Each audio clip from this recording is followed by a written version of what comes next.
توکل یعنی چی؟ بر کی توکل کنیم؟ توکل یعنی تکیه کردن، یعنی اعتماد بر الله داشتن.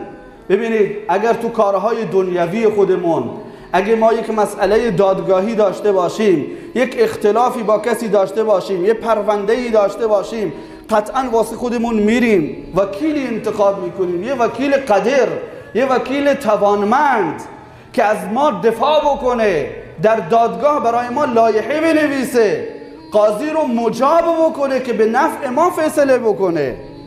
الله متعال میگه من یه وکیل قدرتر از اینها برات معرفی میکنم، بیا یک وکیل توانمند، چون این وکیلی که تو انتخاب کردی، این وکیل تو ممکنه امروز نه فردا بمیره، تمام اون پرونده هایی که جمع کرده مستنداتش رو با خودش به گور میبره.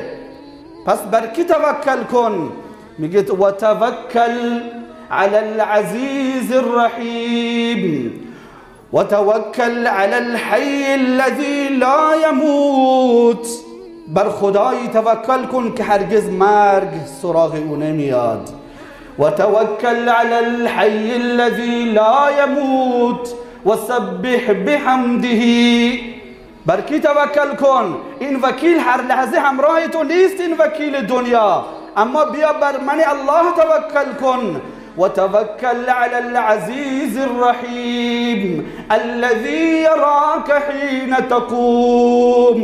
اون وکیل ها هر لحظه با تو نیستند، اما من دم به دم با تو هم، از شهرگ گردن به تو نزدیکترم، اقرب الیه من حبل الورید الذی یراک حین تقوم. توکل کن بر ذاتی که تا از خواب بیدار بشی اون رو در کنار خودت میبینی.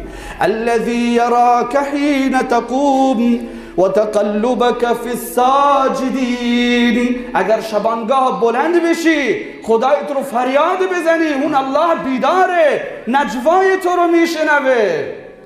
اگر خالص شوی با او صدایت میکند حتما. بر کی توکل کنیم؟ الله میگه بیایید بر ذاتی توکل کنید که صاحب کل عرش و فرش هست. رب المشرق والمغرب لا اله الا هو فاتخذه وکیلا. صاحب مشرق و مغرب رو وکیل خودت بکن.